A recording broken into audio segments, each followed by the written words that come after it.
And I really found a new passion around helping these folks to discover and unearth how they could improve, because it all really lies at the front line. They have the solutions to all the problems. They're not just provided the time and the space to do that. And so it just has become a huge passion of mine to help them discover the ways they can improve.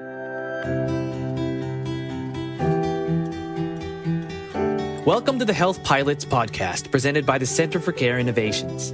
This podcast is about strengthening the health and well-being of historically underinvested communities. Every episode offers new ideas and practical advice that you can apply today.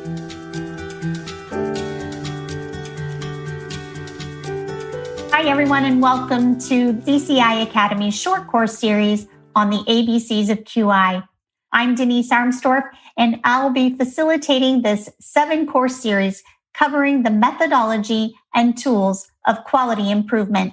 I am really excited about this virtual offering of the ABCs of QI and believe that this curriculum can benefit individuals from all facets of healthcare who are engaged in improvement work, including organizational leaders, providers, and staff who will test ideas and give input regarding work processes, managers, supervisors, data analysts, and others who support achieving organizational outcomes.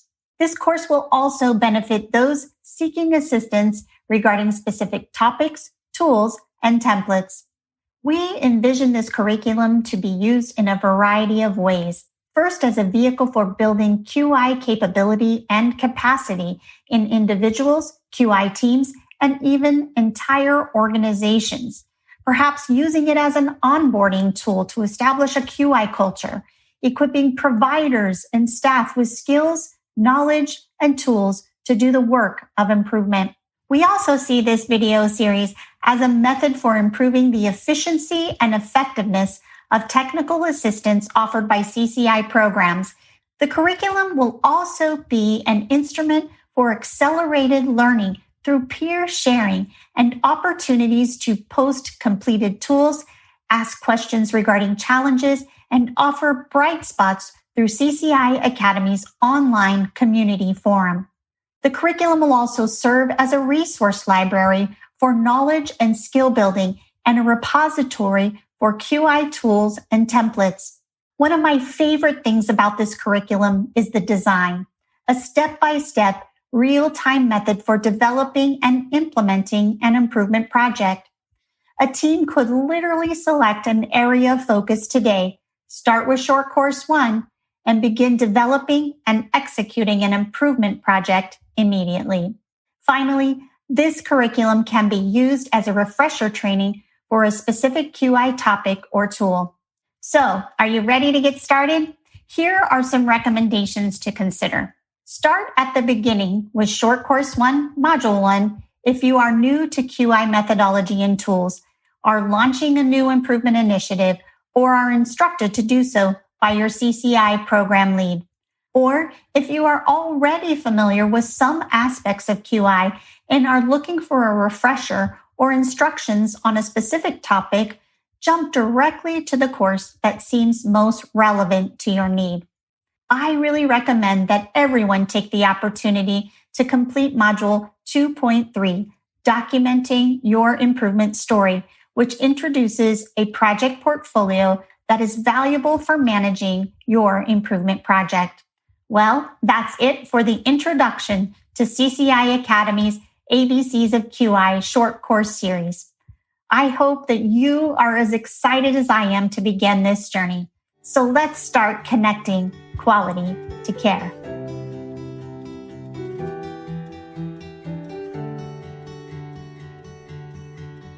I'm going to get us started on chatting with the woman of the hour and the mastermind behind everything in the course, Denise Armstorff. And I'm going to start by saying, I'm Laura from CCI. My name is Denise Armstorff, and I'm an independent consultant working in healthcare quality improvement. And I have a background in quality improvement that stems from Kaiser Permanente and the Improvement Institute that they hold. And so that's where I began my career. And it's just continued and changed and morphed from that point. Awesome. Thanks, Denise. You just shared a little bit about your background. Like, why do you like working on quality improvement so much? Why is this practice important to you? Yeah, it's a great question. I really have a passion. When I was at Kaiser, let me back up. Kaiser's a big machine, right? And doing improvement there, you always had someone to go and say, hey, I need them to participate. I need this person. So there's always someone there. You always have the resources, right? And when I left Kaiser, I went to Partnership Health Plan of California. And it was there that my director at the time, who was Tammy Fisher, she asked me to create a program to build capability and capacity at the clinics that we served. And so when I started to recognize that the rich resources we had at Kaiser were definitely not available to these folks, and how could we help them? And I really found a new passion around helping these folks to discover and unearth how they could improve, because it all really lies at the front line. They have the solutions to all the problems. They're not just provided the time and the space to do that. And so it just has become a huge passion of mine to help them discover the ways they can improve, because it really, the folks that do the work, those process users, they have the answers. And so that's really my passion around the work. And to be really honest, I'm going to tell you, when I first came, the first day of the Improvement Institute at Kaiser, they were talking about the theory of profound knowledge. And it was the folks from the Institute for Healthcare Improvement in Boston. And I literally cried all the way home and said to my mom, Mom, I don't think I'm ever going to get this. And I'm so grateful that I stuck with it. But as you apply it, that's where the true wins come in. As you see folks really reap the benefits, it just spurs more and more passion to do quality improvement work. And Denise, what types of people typically work on quality improvement projects? Yeah, it totally depends on the organization, the size of the organization and the makeup of the organization, even the location of the organization. So I've seen everyone from frontline MAs be team leads to individuals with some type of quality improvement in their job title. Sometimes providers, those physicians take up the torch and they're the ones that are leading the way. So I've seen everyone from that very frontline worker to someone with quality who's trying to pull from the other end, and people that are trying to push from one end. So it can really be anyone who really develops a passion. And I think people do that by starting to apply and learn. And what kinds of projects do people work on, or what kinds of projects have you worked on in your experience?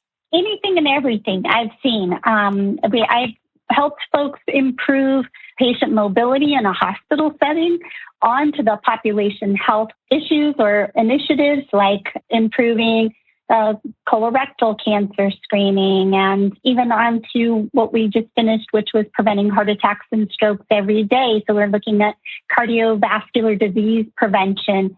I've even used this with folks in sterile processing in a hospital to help them know how to streamline or even prevent injuries. We've even used it for that in the hospital settings.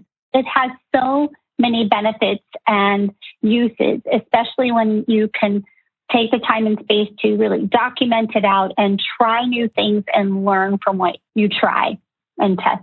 Awesome. Could you share with us, how do you explain what quality improvement is to someone who's new to it?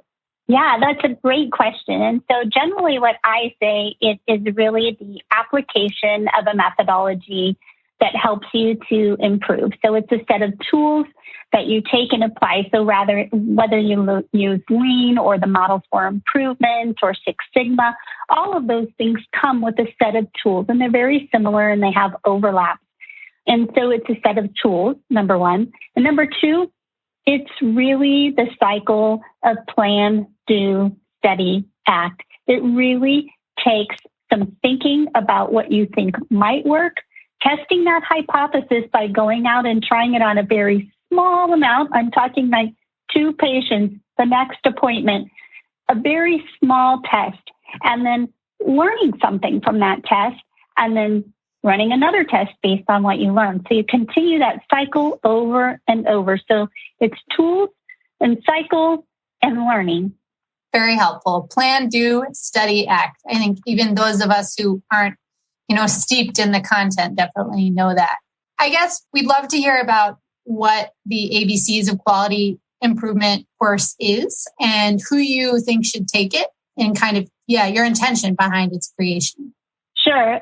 So the ABCs of QI really stems from the work that I did at Partnership Health Plan and even goes back to Kaiser and their Improvement Institute. And so it tried to glean some of the things that I learned, really coming from the perspective of a layperson or the process user, and trying to bring it down to the actual application of what they do. And so that's what I see the ABCs of QI doing. We used to do this in a 2-day course. I did it at Partnership Health Plan in a day-long course where we brought learners in and they just learned the fundamentals. And then we tried to change it a little bit to say, okay, choose a project that you might apply this to as you learn. And so as we were morphing this into a virtual learning, we realized the ABCs of QI is really meant for anyone who wants to improve something within their health center. And so it can be, like we talked about earlier, if you have initiatives, we all have those quality measures that we're looking at. And how do we improve that? And so it's getting folks from the front line and creating a team of those end users, those process end users, with someone who can be a champion and a lead to continue to push them and learn and apply those tools. And so that's really what the ABCs of QI was meant to do, is to introduce the tools, to provide the content behind the tools, and to find ways to practice with the methodology. And it can be for anyone and everyone in a health center, or even those like me who support health centers in some context. So you shared a little bit that this is really for anyone, but how might someone actually say, okay, I have this course. How can they make the best use of it, like in their organization, if they're going to take it on? Sure. I would say there are various uses. So I would say for someone who is trying to create capacity and capability within their own organization, or if there's someone that's new to an organization and they want to introduce quality or start some kind of capability and capacity building, they could start by taking the course themselves. I do have for instance, West County, just toward the end of, I would say toward the beginning of this year, we began to look at how we might use the videos and how they might use them to build capacity and capability for QI within their own organization. And one of the ways they were going to do this is for the 2 individuals that are in quality to sort of use my teachings and do some of it video, but some of them they would kind of mimic my delivery and deliver it themselves. And so they were going to take a team and then use all the tools. And they were going to try it with one care team and continue that work. So that was kind of their plan. So that's one way. Another way is you could say, okay, my care team needs to improve hypertension. And so everyone watch the videos and, we're going to watch module 1 and come back together at our next team meeting and form the aim statement. And they can actually apply it to a specific project as they go. And if they work through each module and apply the tools and the methodology to their own initiative, they really can learn how to do quality improvement. Awesome. Thank you, Denise. So folks know if they're interested in taking the course, you can access the course from the CCI website. It currently sits in CCI Academy, which if you want to go direct, you can go to academy.careinnovations.org, and it is listed as a featured course.